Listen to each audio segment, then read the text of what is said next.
Hi, it's Elena from financialdemics.com, and I help you reach your money goals. This week, I'm going to talk about how I pay cash for my wedding.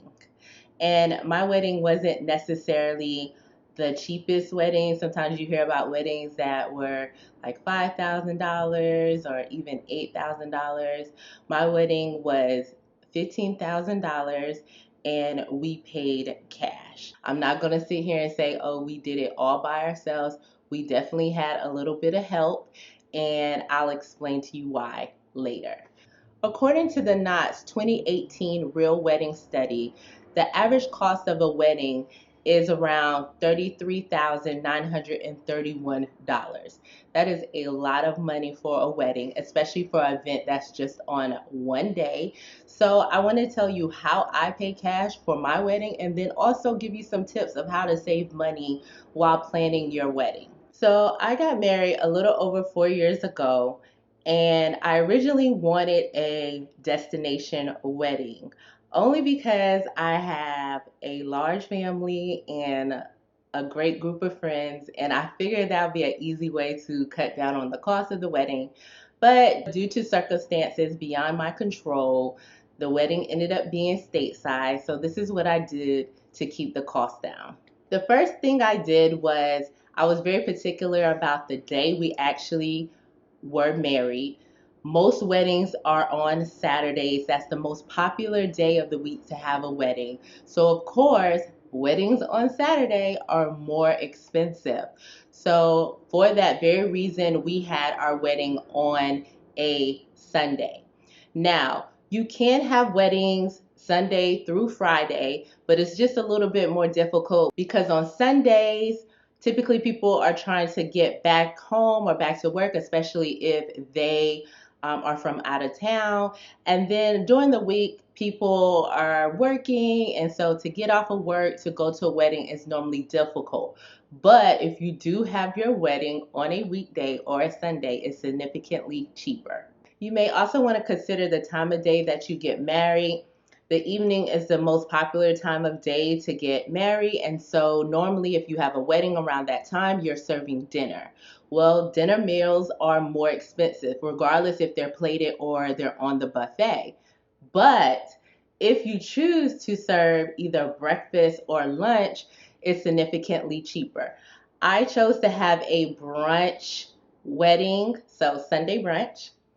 I love brunch. I love Sunday brunch. If you ask me out to brunch, I am most likely to say yes because I just love breakfast food and just the whole experience of brunch. So I wanted to have that in my wedding.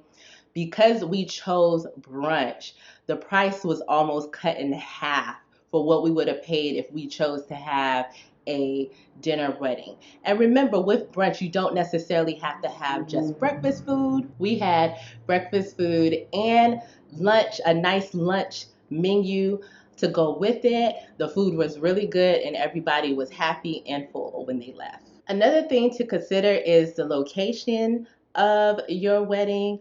That may help you with the cost. So, if you don't necessarily want to have a church wedding, nothing against church weddings, you should look at locations that come with their own decorations.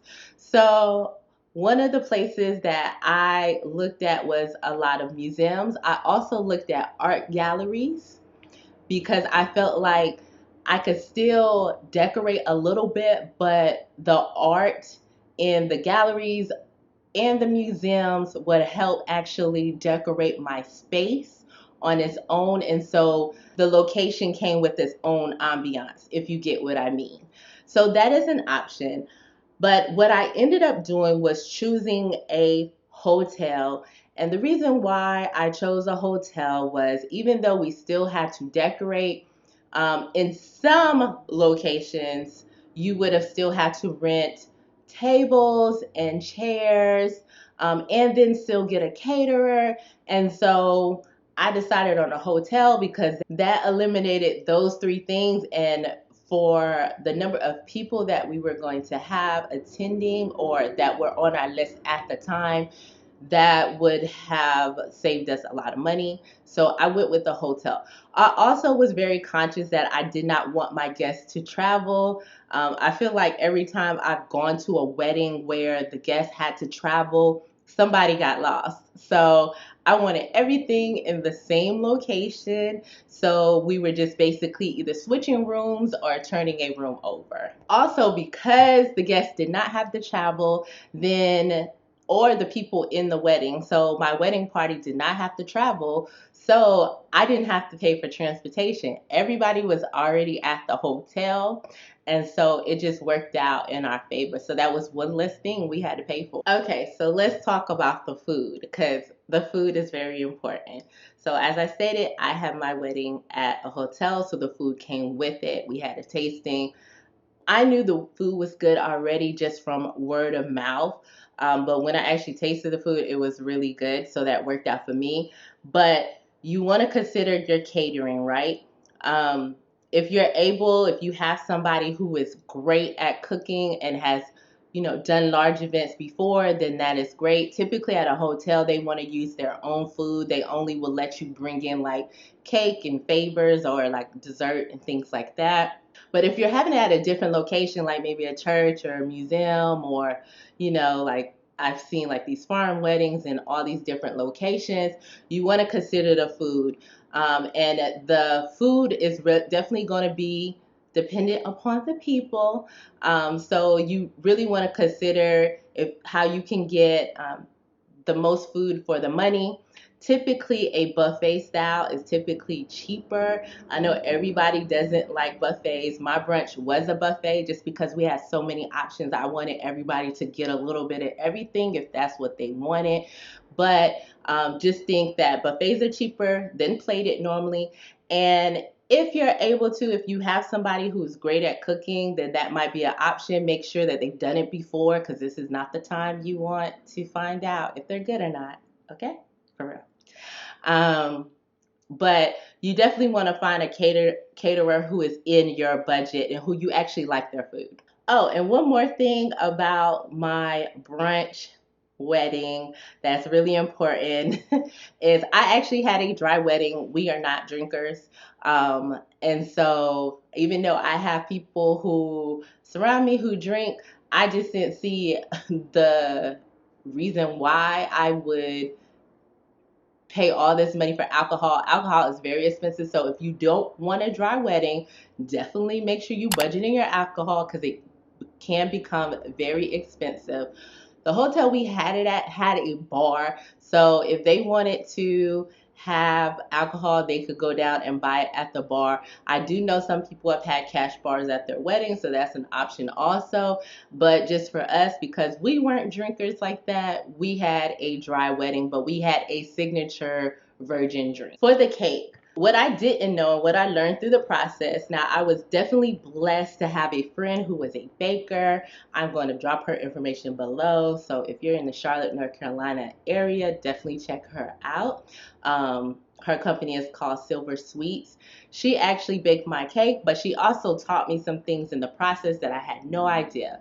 So with the cake, you definitely want to do it based on the count of people. Cakes are not cheap. Just keep that in mind. Cakes are not cheap. And so I think people go into it and they want this great cake and they feel like they're being overcharged. But the work that it takes to make those extravagant cakes, they typically cost money due to labor also. But if you want a tall cake, if you're one of those people who want a huge cake, I didn't. I think my cake was 3 or 4 layers.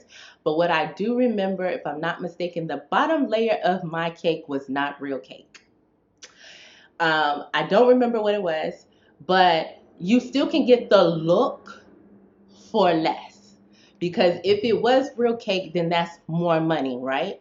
So you want to keep that in mind. I know some people think like, "Oh, I want everything to be real and all of this," but reality, people are just going to remember how that cake tastes. They might remember that it's beautiful, but they're not going to find out that the bottom layer is not cake because you're going to make sure that it's known to whoever's cutting behind you, behind your first cut in your first slice.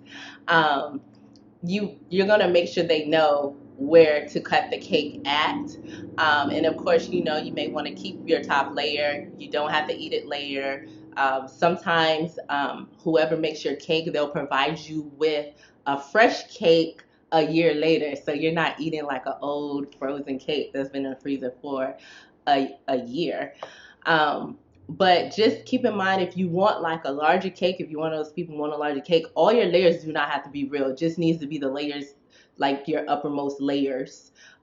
So for my cake, I know what my count was for the wedding, which we'll talk about in a minute, but I do not remember how many people it fed. But you do want enough cake for each person. And the last thing I want to bring up is the rehearsal dinner. Typically, people have a rehearsal dinner for their bridal party and their family right before the wedding, like the day before or the night before. And when I say family, I mean immediate family, not like your whole family, because you're just basically feeding the whole wedding again. What we did was, instead of doing a formal rehearsal dinner, because we're really not formal people, we're very chill, like to hang out people, we did it at a sports bar. It was significantly cheaper because we didn't have to rent a space out. They already had the space. We just went ahead and reserved it ahead of time, put down deposit that was needed, and discuss the menu ahead of time with their event coordinator. So that's an option. I've also heard of people having like little cute parties, like they just go out with their wedding party. And that's something you can do also, instead of necessarily having a formal rehearsal dinner. So we did pay for everyone at the rehearsal dinner. So you want to keep that in mind with your wedding budget, because sometimes people forget those things. So everyone was able to eat. All right, let's get into the people count. So I think our final count was around 130. That was a lot more people than I wanted. Not because I didn't love them. I love you all if you see this video. Just because I knew that feeding the people are the most expensive thing. Like sometimes you hear people say, well, oh, we'll go get married and then have a reception, which is fine. There's nothing wrong with that. But I always say the reception is more expensive than the wedding. The wedding was cheap. The actual ceremony was cheap. The feeding the people is what costs money. So the people count drives up everything. It drives up the food. It drives up the decorations. Depending on where you're having it at, it drives up the cost of the venue also. And so I wanted it to be less people. I just knew it probably was not going to be that way. Just because, like I said, I have a large family. Um, my husband has a large family, but he didn't have as many people attending because most of them live out of the country. And then I have a lot of great friends. So this is a piece where we had help with. Let me give you a tip of how to decide who to invite to your wedding and who not to invite to your wedding. This is what I use. I was given a few tips, but this is the one that I'm going to hold to and stay true to because I think it was really helpful for me. So I did not invite anyone who I had not sat down and had a meal with in the last 2 years. And I mean, like, either like we went out or either I came to their house, they came to my house. That was my criteria for friends. As far as family, that was a struggle because, of course, you know, my mother wanted to invite a lot of family, and that's, of course, I understand completely. So she definitely had some people that she wanted to invite who I originally didn't have on the list, and she also took some people off the list. That was a struggle. I don't have advice for that. But because she was very adamant about who, you know, she wanted to invite family wise, this is how we broke down the cost based on the people. And this is why we had help. So my husband paid for his family and friends. I paid for some of my friends and some of my family. My parents paid for their family. So my parents actually paid per person for people from their family coming to the wedding. I paid for my immediate family, so my parents were paid for, my grandmother was paid for, my brother was paid for, of course, my kid, and then my husband paid for his kids, his family, and then my parents paid for the rest of the extended family. Um, that was really helpful to us because if not, we were going to have to cut that list. I could not have all those people coming because I was adamant from the beginning that we were paying cash and I was not using any credit cards or any credit or loans or whatever to pay for the wedding. So again, I'm Elena from financialdemics.com. Make sure you thumbs up the video and subscribe if you're not already following me. I'll be coming to you with new videos every week about managing your money so you can reach your goals. And I'll see you next time. Bye.